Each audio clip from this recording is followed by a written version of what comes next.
Bularreko minbizian ikertzen jarraitzeko erronka proposatu du Gipuzkoako minbiziaren aurkako elkarteak. 160.000 euro lortu nahi ditu Bularreko minbiziaren inguruko proiektu batean inbertitzeko. Proiektu horrek lortu nahi duena da sistema immunearen zelulak indartzea txarrak direnak birrintzeko.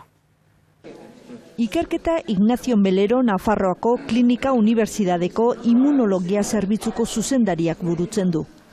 2015 urtetik Bularreko minbiziari aurre egiteko ikerketa egiten ari da. Eta laizter, Nafarroan eta Katalunian entxeguak egiten hasiko da gaixo talde txiki batekin. Vamos a incluir a 3 pacientes para asegurarnos que no ha pasado nada malo. Si no pasa nada malo, volveremos a incluir otros 3.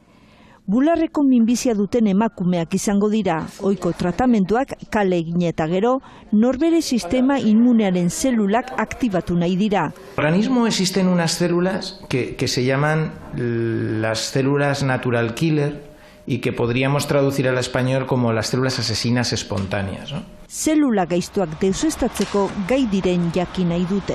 Eta beste fase batean 2021 urte inguruan onkologikoak ere parte hartu dezake proiektuan. Helburua da hemen ere entsegu klinikoak egitea Gipuzkoako pazientekin. Gipuzkoako minbiziaren aurkako elkarteak 160.000 euro lortu nahi ditu aurten ikerketa hau bultzatzeko.